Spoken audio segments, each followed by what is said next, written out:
So next chapter here is animal kingdom. ठीक है?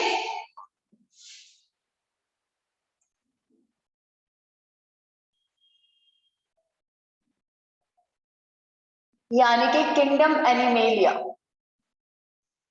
ये एनिमल डाइवर्सिटी से डील करने वाला चैप्टर है, यानी कि वो चैप्टर जो डील कर रहा है उन ऑर्गेनिज्म से जो मल्टी सेल्यूलर यूकेरियोट्स हैं। और मल्टी सेल्यूलर यूकेरियोट्स के अलावा हेटेरोट्रॉफिक मोड ऑफ न्यूट्रिशन होगा, सेल वॉल बिल्कुल भी नहीं है, जिसकी वजह से सब ऑर्गेनिज्म यानी कि प्लांटिंग और फंजाई यानी कि मल्टी सेल्यूलर ऑर्गेनिज्म से बिल्कुल अलग है। ठीक है? और बच्चे सबसे बड़ी बात, इनके केस में जो हायर फॉर्म्स होंगी किंगडम एनिमेलिया में, उनमें न्यूरोमोटर मैकेनिज्म और सेंसरी मैकेनिज्म बहुत ज्यादा डेवलप होता है। ठीक है? और होलोजोइक मोड ऑफ न्यूट्रिशन रहेगा और फूड को ग्लाइकोजन या फैट की फॉर्म में ये स्टोर करते हैं। तो क्या क्या प्रॉपर्टीज हमने डील की? हमने बात की कि these organisms have multicellular arrangement, so these are multicellular eukaryotes and that too without cell wall and have mainly holozoic mode of nutrition. holozoic mode यानी कि heterotrophic mode है। और बच्चे फूड स्टोरेज जो है in the form of glycogen and fat,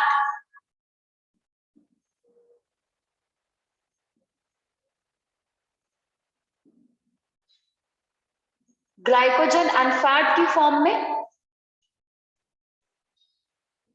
ठीक है? और उसके बाद इन ऑर्गेनिज्म में has well developed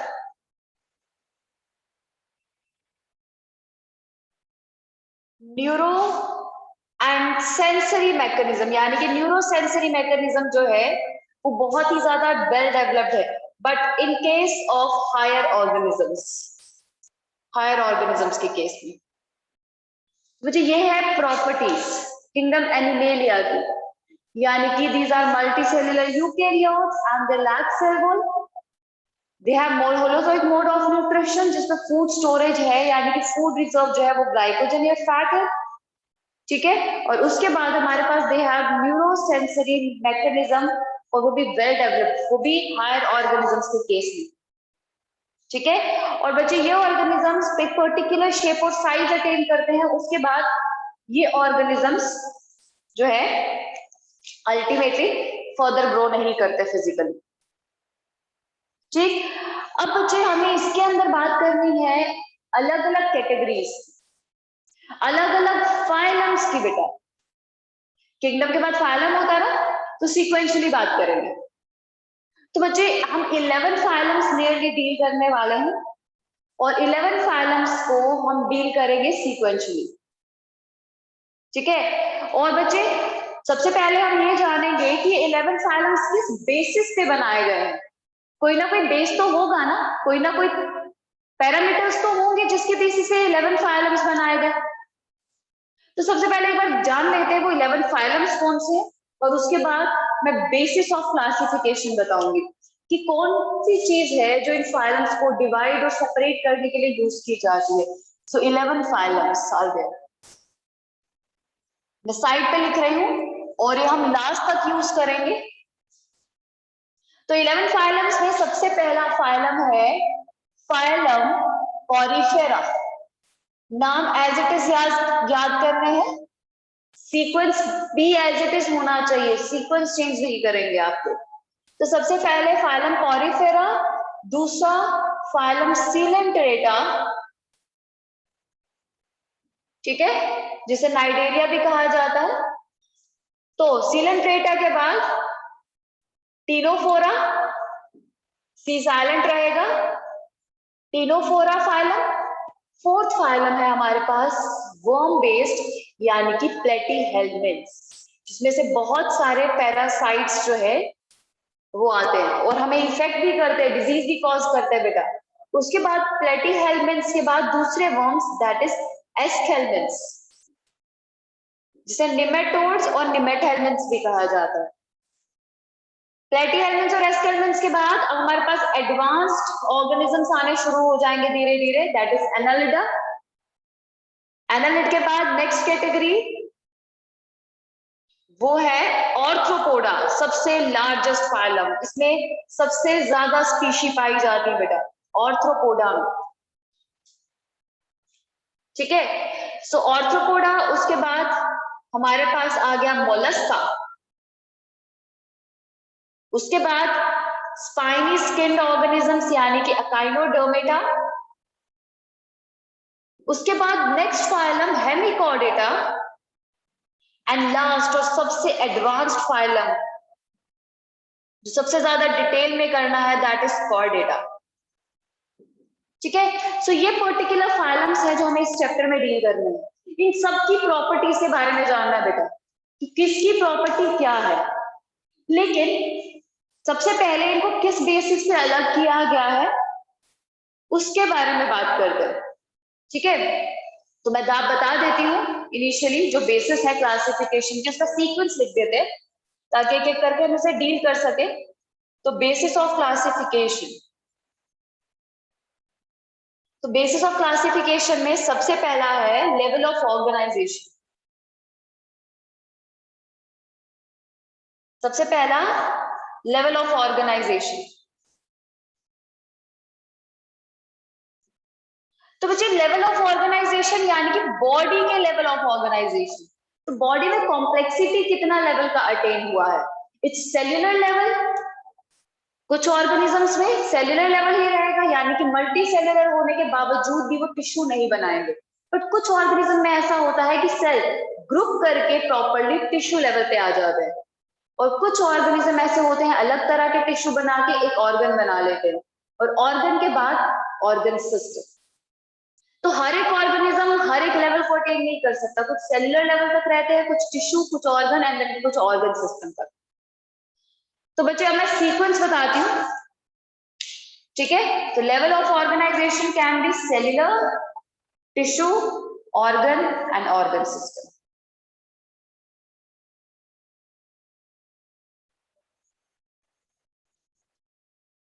tissue level, organ level and organ system level.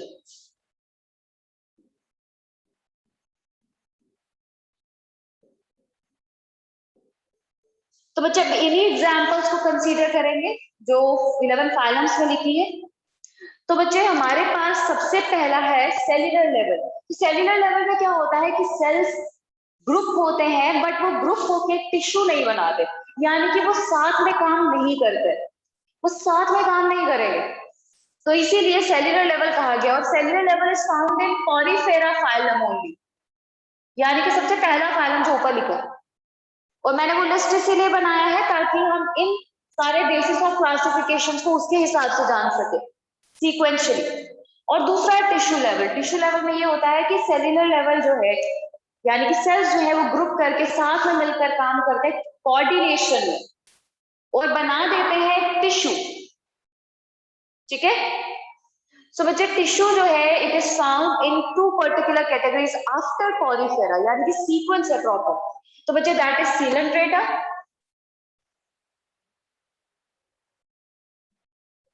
And Ctenophora. वैसे ही अब कौन से ऑर्गेनिज्म है जिनमें ऑर्गन बनेगा, सीक्वेंस में नीचे आओ, प्लेटीहेल्मिन्थ्स,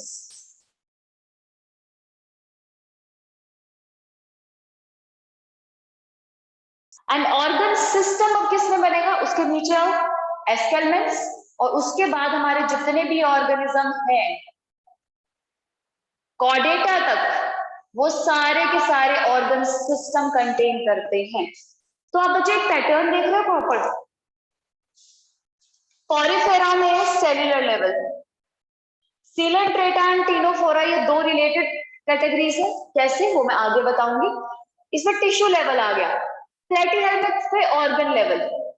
पर बच्चे एक चीज है, एनसीईआरटी स्टार्टिंग में तो कुछ मेंशन नहीं करती है, लेकिन इस चैप्टर के लास्ट में एक टेबल है, वो सीक्वेंशियली बनाया गया है, बेसिस ऑफ क्लासिफिकेशन पे बेस्ड है वो। तो बच्चों वो टेबल बताता है कि प्लेटीहेल्मिन्थ में ऑर्गन लेवल भी है और ऑर्गन सिस्टम लेवल भी है।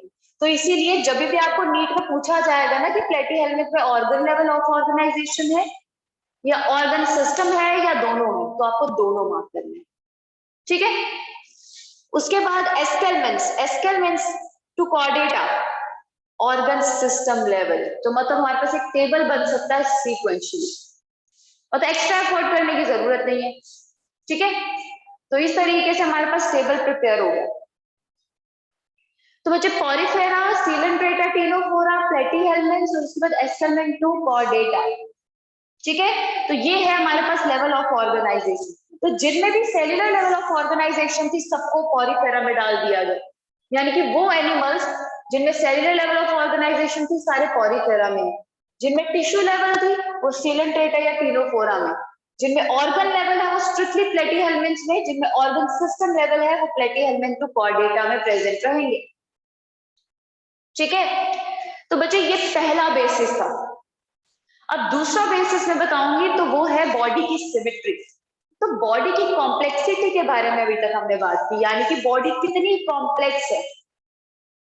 पर बच्चे अब बात करेंगे सिमेट्री, यानी कि बॉडी में सेंस ऑर्गन्स का अरेंजमेंट कैसे है, दोनों साइड इवन है, चारों साइड इवन है या बिल्कुल इवन नहीं है, ठीक है। तो ये तीनों केसेस डील करेंगे अब हम नेक्स्ट बेसिस पे।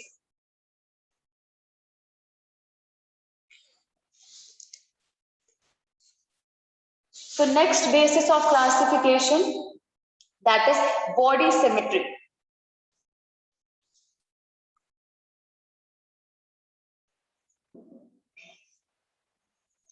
बॉडी सिमेट्री जैसे मैंने बताया कि बॉडी में सेंस ऑर्गन्स का अरेंजमेंट कैसा है, दोनों साइड इवन आएगा, चारों साइड इवन आएगा या फिर कहीं से भी देख लें अनइवन। तो बच्चे बॉडी सिमेट्री में फर्दर कौन कौन सी सिमेट्रीज अवेलेबल है, उससे पहले हमें जानना पड़ेगा दो टर्म्स के बारे में जिससे हम नॉर्मली फेमिलियर नहीं होते बिल्कुल। और बच्चे वो दो टर्म्स हैं हमारे पास, plane of division and axis of division. Plane of division and axis of division. तो प्लेन ऑफ डिवीजन और एक्सिस ऑफ डिवीजन दोनों इमेजिनरी लाइंस हैं और इमेजिनरी स्ट्रक्चर्स, जिसमें से प्लेन और लाइन और एक्सिस ऑफ डिवीजन जो है वो एक डॉटेड लाइन है जो हम इमेजिन करते हैं, और दूसरी हमारे पास एक प्लेन है इस तरीके से, अगेन जिसे इमेजिन किया जाता है, ठीक है। तो बच्चे अब ध्यान रखना है कि हमारे पास हम कौन सी चीज ले रहे हैं, प्लेन ऑफ डिवीजन या एक्सिस ऑफ डिवीजन ले रहे हैं, यानी कि माइंड। अगर मैं ऑर्गेनिज्म को सामने बॉडी को रखा गया, ठीक है, we have this particular organism, कोई इस तरीके से शेप है, मैंने अभी हाइड्रा का शेप ले रही हूँ आपके रेफरेंस के लिए। तो बच्चे इस तरीके से शेप है, बिल्कुल जैसे कोक की बोतल होती है ना, बिल्कुल वैसा शेप है। अब हम क्या करेंगे, हम उसको सामने रखेंगे अपनी आंखों के सामने, ठीक है, तो देखने की कोशिश करेंगे कि इसकी सिमेट्री कैसे है। तो बच्चे उसकी सिमेट्री जानने के लिए हमें एक्सिस या प्लेन ऑफ डिवीजन की हेल्प लेनी पड़ती है, बट यहाँ पे पूरी बॉडी स्ट्रक्चर की बात है जो कि एक वाइडर एस्पेक्ट रहता है, तो बच्चे इसमें plane of division mainly consider करते हैं।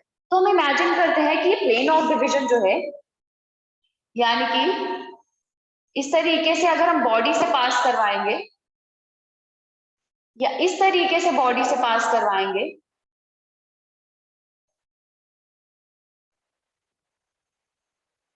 कैसे भी बॉडी से अगर पास करवाएं तो बॉडी इक्वल हाफ्स में डिवाइड होगी या नहीं होगी।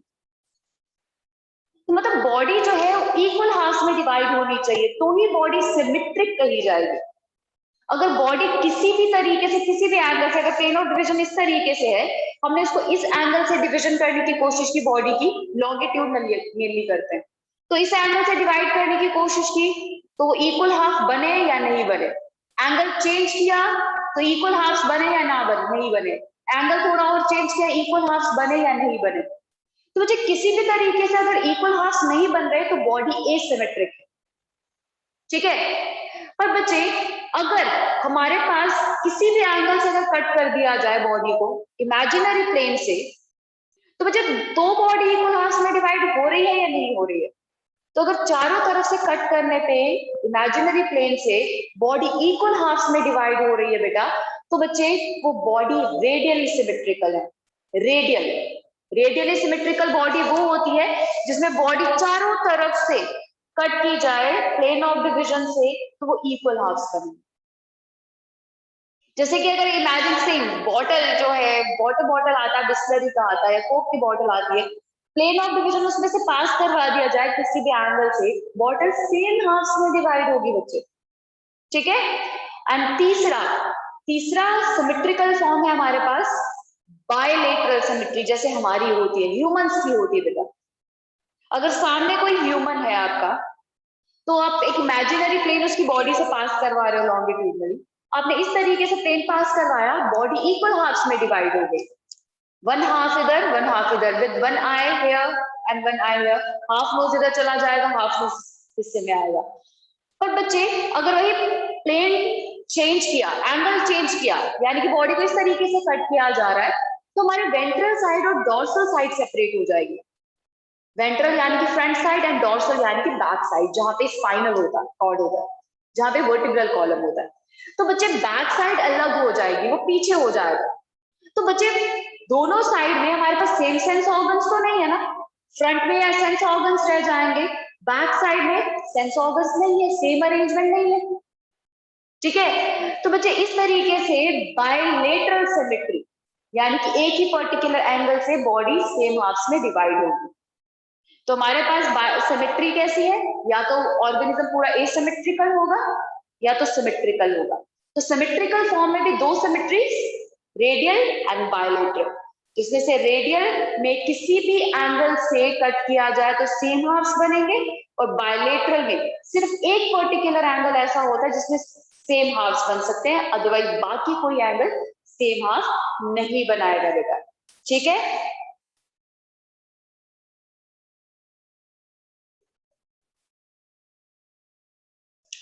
So body symmetry, so we are taking three particular cases like we have discussed, that is asymmetry,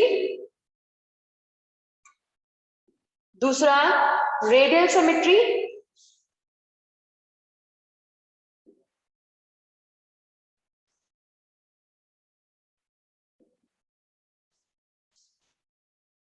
and तीसरा है बायलेटरल सिमेट्री।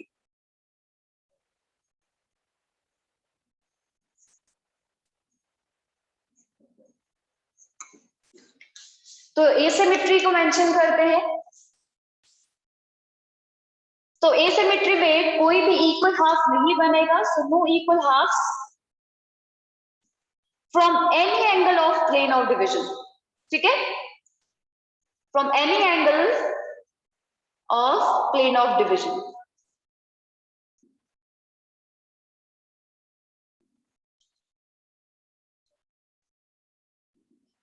सो इस तरीके से हमारे पास एसिमेट्री किस में रहती है बेटा? Asymmetry is found in case of Porifera, आपकी वही पहली क्लास जिसमें सेल्यूलर लेवल ऑफ ऑर्गेनाइजेशन थी। पॉरीफेरा के अलावा किसी और में एसिमेट्री नहीं पाई जाती। सो मैं यहां से ये वाला पोर्शन इरेज कर रही हूँ। सो दे फॉलोज एसिमेट्री, यानी कि दे आर विदाउट सिमेट्री, ठीक है। एक्सेप्शंस भी मेंशन कर देती हूँ। पॉरीफेरा में एसिमेट्री है, बट एनसीईआरटी ना एक स्टेटमेंट लिखती है कंफ्यूज करने के लिए। वो ये स्टेटमेंट है कि मोस्टली ऑर्गेनिजम्स आर एसिमेट्रिकल, यानी कि मोस्टली पॉलीफेरास जो है वो एसिमेट्रिकल है। पर बच्चे मोस्टली के बाद बचा कौन, ठीक है ना? तो बचा कौन, बच्चे मैं बता देती हूँ। We have two particular organisms जिसमें रेडियल सिमेट्री होती है। पॉलीफेरा के ही दो ऑर्गेनिजम्स ऐसे हैं, दो एनिमल्स ऐसे हैं जिनमें रेडियल सिमेट्री होती है। तो Sycon and Leucosolenia, Sycon and Leucosolenia, they have radial symmetry. और ये एग्जांपल्स हमने इसीलिए मेंशन की है क्योंकि आप याद रखो कि एनसीईआरटी लिखती है कि मोस्टली ऑर्गेनिजम्स यहाँ पे एसिमेट्रिक है। उस एनसीईआरटी ने बिल्कुल भी नहीं लिखा कि सारे पॉरीफेरा एसिमेट्रिक है। ठीक है, तो ये चीजें याद रखनी है। अब बात करेंगे बेटा रेडियल सिमेट्री की। ठीक है, तो बच्चे हमारे पास रेडियल सिमेट्री किस किस में है उसके बारे में जानते हैं और वो क्या होती है। तो रेडियल सिमेट्री जैसे हमने कहा कि बॉडी को किसी भी एंगल से कट कर लो, किसी भी एंगल में हो plane of division, body equal halves में ही डिवाइड होगी। So equal halves of body from any angle of plane of division. याद रखेंगे plane of division imaginary line है, सच में नहीं करना है कि किसी की बॉडी लेके जाके बीच में से पियर्स कर दिया, बीच में से कटिंग कर दिया। तो प्लेन ऑफ डिविजन बॉडी को इक्वल हाफ्स में डिवाइड करेगा फ्रॉम एनी एंगल। और बच्चे इसमें एग्जांपल क्या है, सीक्वेंस से चलेंगे। सीलेंट्रेटा, ये वाला सेकंड वाला टीनोफोरा हमारे पास रेडियल सिमेट्री रखते हैं। लेकिन बच्चे एक थोड़ा सा डिस्टर्बिंग एलिमेंट है जिसने पूरा सीक्वेंस खराब कर दिया।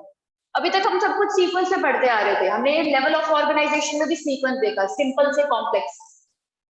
इसमें भी अभी तक सिंपल से कॉम्प्लेक्स का सीक्वेंस देख रहे थे, एसिमेट्री और रेडियल सिमेट्री इन दोनों में। लेकिन बच्चे एक ऑर्गेनिज्म ऐसा है जो कि इस सीक्वेंस को खराब करता है, वो है ये अकाइनोडर्मेटा। अकाइनोडर्मेटा हमारे पास एडवांस ऑर्गेनिजम्स में आने शुरू हो जाता है, यानी कि एडवांस कैटेगरी में, यानी कि जितने आप आगे आगे बढ़ोगे फाइलम्स में उतना ज्यादा ऑर्गेनिज्म एडवांस होता जाता है। लेकिन अकाइनोडर्मेटा की एक ऐसी दिक्कत है कि इसके केस में ना एडल्ट्स की रेडियल सिमेट्री होगी, there adults have radial symmetry. तो हम सिमेट्री किसकी देखते हैं, एडल्ट्स की देखते हैं। ठीक है ना, तो सीलेंट्रेटा, टीनोफोरा एंड अकाइनोडर्मेटा, तो तीनों में रेडियल सिमेट्री रहेगी। तो बच्चे ये चीज याद रखनी है, पूरे सीक्वेंस में जब भी एडवांस ऑर्गेनिज्म आ रहे हैं तो उसमें एडवांसमेंट हो रही है हर किसी टर्म में, बट अकाइनोडर्मेटा सिमेट्री के हिसाब से एडवांसमेंट शो नहीं करता, सीक्वेंस के हिसाब से एडवांसमेंट शो नहीं करता है। एडवांस होने के बावजूद भी ये पुरानी फॉर्म ऑफ यानी कि radial form of symmetry show करता है। मैं बताऊंगी इसको प्रिमिटिव क्यों कहा जा रहा है, थोड़ा सा बेसिक सिमेट्री क्यों कहा जा रहा है, मैं बताती हूँ उसके बारे में। तो उससे पहले मेंशन कर देती हूँ अकाइनोडर्मेटा, जिसमें Echinodermata adults have radial symmetry but इसके लार्वा जो है ना उनमें हमारे पास बाइलेटरल सिमेट्री होती है। ठीक है, तो बच्चे अब मैं रेडियल सिमेट्री के बारे में बताने जा रही हूँ कि पुरानी फॉर्म क्यों है और बेसिक ऑर्गेनिज्म में क्यों ये इतनी अच्छी सिमेट्री पाई जा रही है जो चारों तरफ से सिमिलर है। तो बच्चे हमारे पास हाइड्रा की हेल्प ले लेते हैं इसको समझने में। यह है आपका हाइड्रा जिसकी बॉडी में टेंटिकल्स होते हैं, ये इसका माउथ है, इसको मेल्यूब्रियम कहा जाता है इसके माउथ। अब बच्चे ये पॉरीफेरा जो है ना ये जमीन के साथ जुड़े हुए रहते हैं, यानी कि बिल्कुल भी नहीं हिलेंगे। ये फिर भी लोकोमोट कर लेता है हाइड्रा, बट इससे रिलेटेड ऑर्गेनिजम्स तो बिल्कुल भी नहीं हिलते। हाइड्रा एक सीलेंट्रेटा, तो कोई भी सीलेंट्रेटा हमारे पास जो सेटल होता है वो इजीली नहीं मूव करता। हाँ, सीलेंट्रेटा में जेलीफिशेस करती है बट ये नहीं करते। तो बच्चे सोचो ये सेटल्ड है एक जगह, तो उसको फूड चाहिए, फूड चाहिए। फूड क्या है इसका, ये कार्निवोर है बेटा, इंसेक्ट्स भी खा लेते हैं। तो अब इंसेक्ट्स इनके पास आने की कोशिश कर रहे हैं, ठीक है, इसके पास आ रहे हैं इंसेक्ट्स, इसके पास आके मूव कर रहा है। तो सोचो इसके पास बायलेटरल सिमेट्री, यानी कि इसके सेंस ऑर्गन्स एक ही तरफ, पीछे तरफ नहीं है। तो इंसेक्ट पीछे की तरफ आया, तो टेंटेकल्स अपने पीछे की तरफ मुड़ के पीछे कर सकता नहीं। ये तो नहीं सोचेगा ना कि मैं अपनी गर्दन पीछे आगे पीछे घुमाता हूँ, चेक करता हूँ कि इंसेक्ट आया या नहीं आया, और चेक करने के बाद उसे मुड़ के ट्रैप भी कर लूंगा, पॉसिबिलिटी नहीं है ना। तो बच्चे हमारे पास इसीलिए इन्होंने चारों तरफ अपने सेंस ऑर्गन्स को इवनली डेवलप किया कि कोई भी चीज कहीं पे से भी आए वो इजीली ट्रैप हो पाए। तो सेसाइल यानी कि जमीन के साथ जुड़े रहने की वजह से इन्होंने ऐसी सिमेट्री डेवलप करी है। और पर जैसे जैसे ऑर्गेनिज्म एडवांस होता जा रहा है उसकी लोकोमोटरी हैबिट्स बढ़ जाती हैं, ठीक है, जिसकी वजह से ऐसा रेडियल अरेंजमेंट की रिक्वायरमेंट नहीं पड़ती। और अकाइनोडर्मेटा में ऐसी फॉर्म्स हैं जो लोकोमोशन में थोड़ी सी दिक्कत शो करते हैं और ऐसी फॉर्म्स है जो जमीन के साथ जुड़ी रहती है, इसीलिए उनमें रेडियल सिमेट्री डेवलप हुई है बेटा, ठीक है। बाकी आप प्लेटिहेल्मिन देखोगे, Aschelminthes, Annelida, Arthropoda, Mollusca, Hemichordata and Chordata, ये सारी फॉर्म्स में से हार्डली कुछ एग्जांपल्स ही ऐसी हैं जो जमीन के साथ जुड़ी रहती है, बाकी सब मोटाइल, बाकी सब मूव करते हैं, ठीक है। तो बच्चे ऐसी प्रॉपर्टी जिसमें सेंस ऑर्गन्स आपके माउथ के अराउंड यानी कि आपके माउथ रीजन और हेड रीजन में सारे सेंस ऑर्गन्स अरेंज हो जाते हैं, उसे सेफलाइजेशन कहा जाता है। तो अगर आपको कभी भी पूछा जाए कि सेफलाइजेशन क्या है, मैं रेडियल सिमेट्री के साथ जोड़ के उसको लिख रही हूँ, क्योंकि सेफलाइजेशन मेनली रेडियल सिमेट्रिकल ऑर्गेनिज्म में देखने को मिलती है। तो सेफलाइजेशन is the arrangement of sense organs at head region, ठीक है, और हेड का डेवलप होना kind of is called as cephalization. तो arrangement of sense organs at head region. head region का मतलब माउथ के अराउंड, हेड रीजन का लिखने का मतलब ये है, ठीक है, क्योंकि अगर आप ये सोचो कि हाइड्रा का तो हेड है ही नहीं, एनालिड में भी हेड नहीं बना है, तो बच्चे हमारे पास सेफलाइजेशन मेनली प्रॉपर्टी है रेडियल सिमेट्रिकल ऑर्गेनिज्म की, पर ऐसा नहीं है बायलेटरल सिमेट्रिकल ऑर्गेनिज्म में ऐसा है ही नहीं, सेफलाइजेशन होती ही नहीं, इसमें भी होती है बट मेन प्रॉपर्टी है ये रेडियल सिमेट्रिकल ऑर्गेनिज्म की, जो सेंस ऑर्गन का अरेंजमेंट माउथ के अराउंड शो करते हैं वो भी कंप्लीट, तो एडवांस सेफलाइजेशन देखने को मिलती है, ठीक है। सो ये है हमारे पास रेडियल सिमेट्री। तो बच्चे इसके बाद बायलेटरल सिमेट्री, इसमें क्या होगा, इक्वल हाफ्स बनेंगे बॉडी के फ्रॉम ओनली सिंगल एंगल, सिर्फ एक सिंगल एंगल से। और examples here are Platyhelminthes to Mollusca, Echinodermata को छोड़ देंगे क्योंकि सीक्वेंस में वो नहीं आ रहा, और हेमिकॉर्डेटा एंड कॉर्डेटा। तो प्लेटिहेल्मिन्स बायलेटरली सिमेट्रिकल हो गए, ऑर्गन आ गया इनमें, ठीक है, Platyhelminthes to Mollusca and then hemichordata and chordata.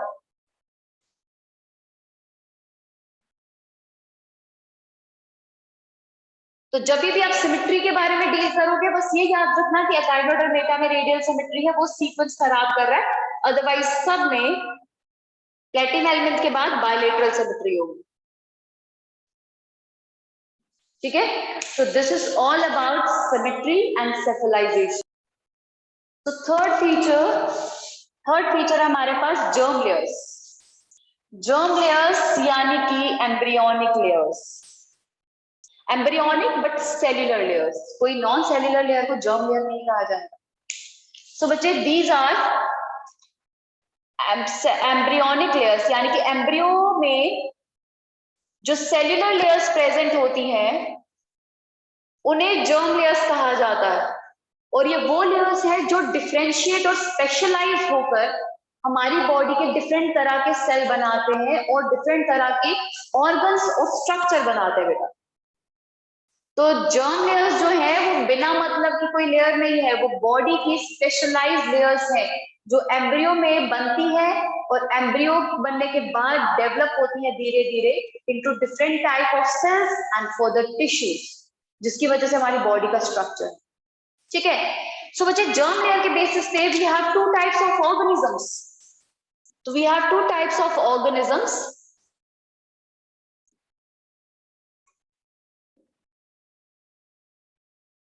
तो सबसे पहला टाइप है डिप्लोप्लास्टिक एंड ट्रिप्लोब्लास्टिक।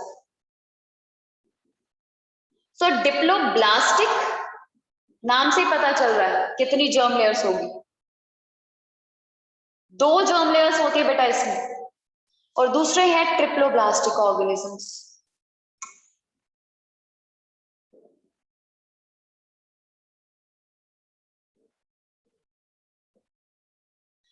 तो बच्चे डिप्लोब्लास्टिक ऑर्गेनिजम्स वो होते हैं जिसमें 2 जर्म लेयर्स होती है। तो बच्चे मैं क्रॉस सेक्शन बना रही हूँ एम्ब्रियो का, क्रॉस सेक्शन यानी कि ट्रांसवर्स सेक्शन, ठीक है।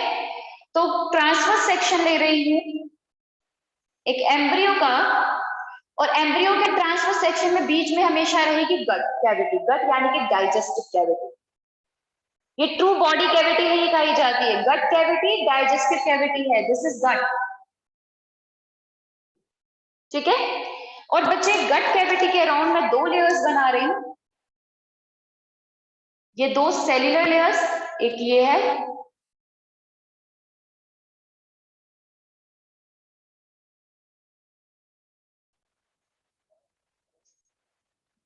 तो ये लेयर जो एग्जैक्टली गट के अराउंड होगी, और एक बना रही हूं मैं ये लेयर जो बाहर की तरफ है। बीच में थोड़ी सी स्पेस छोड़ेंगे, जरूरी नहीं है ये स्पेस हो, हर किसी में नहीं होती, बट हम यहाँ पे डील करेंगे। तो स्पेस और ये आगे एक और सेल्यूलर लेयर।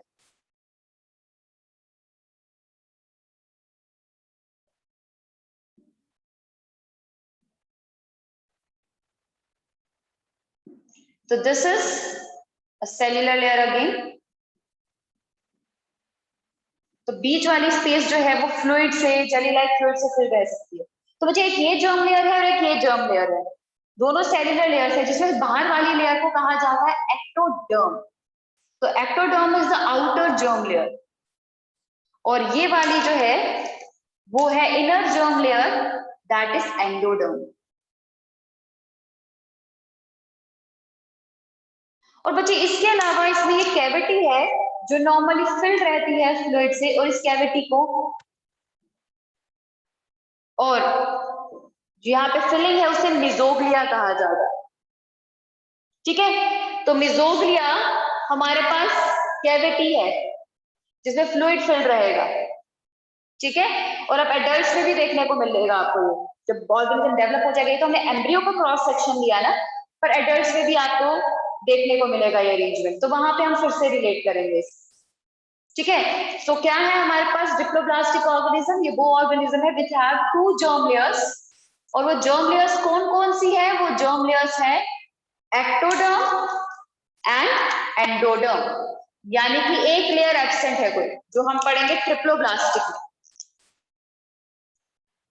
से 2 जर्म लेयर्स, ठीक है। तो वही अगर हम बात करें ट्रिप्लोब्लास्टिक ऑर्गेनिज्म में, इसमें 3 जर्म लेयर्स होती है,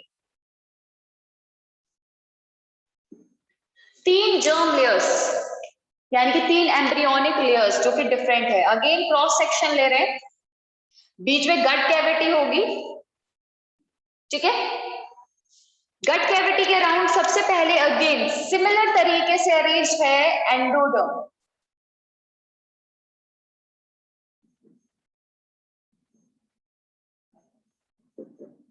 तो एंडोडर्म अरेंज है, तो ये आ गई एंडोडर्म से। उसके बाद बाहर रहेगी बिल्कुल सेम एक्टोडर्म,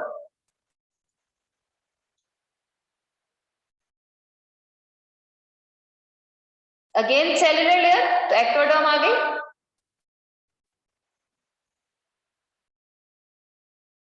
तो अगेन एक सेल्यूलर लेयर। पर इसके अलावा बच्चे एक और लेयर है जो इनके बीच में प्रेजेंट रहते हैं, यहाँ पे मिजोग्लिया नहीं होगा बेटा, एंडोडर्म और एक्टोडर्म के बीच में मिजोग्लिया नहीं होगा, बल्कि एक एडिशनल लेयर होगी जो अगेन सेल्यूलर होगी। तो बच्चे उस लेयर को कहा जाता है मेसोडर्म। आपने सुना होगा एम्ब्रियो में 3 लेयर्स होती है, एंडोडर्म, एक्टोडर्म, मेसोडर्म। अब आगे इन चीजों के बारे में पढ़ोगे, हमारा मसल्स जो है वो इसी मेसोडर्म से बनते हैं, क्योंकि हम भी ट्रिप्लोब्लास्टिक है बेटा, हमें भी मेसोडर्म रहता है एम्ब्रियोनिक स्टेज। तो मेसोडर्म जो है प्रेजेंट रहेगा। कई केसेस में ये मेसोडर्म स्प्लिट होकर बॉडी कैविटी भी बनाता है, जो हमारा नेक्स्ट बेसिस ऑफ क्लासिफिकेशन रहने वाला है। पर यहाँ पे हमने उस ऑर्गेनिज्म के बारे में बताया है, उस ऑर्गेनिज्म का एम्ब्रियो दिखाया है जिसमें मेसोडर्म स्प्लिट नहीं होता। ठीक है, वो हम आगे डिस्कस कर लेंगे, पर फिलहाल 3 जर्म लेयर्स हैं इसमें, एक्टोडर्म, मेसोडर्म एंड एंडोडर्म। हमारे मसल मेसोडर्मल है, हमारा कनेक्टिव टिश्यू मेसोडर्मल है। ठीक है, तो ये है हमारे पास कैटेगरीज। मैं एग्जांपल यहीं पे मार्क कर रही हूँ, ध्यान देंगे। हमारे पास डिप्लोब्लास्टिक ऑर्गेनिज्म ये 3 है, फर्स्ट सीक्वेंस डिप्लोब्लास्टिक ऑर्गेनिज्म।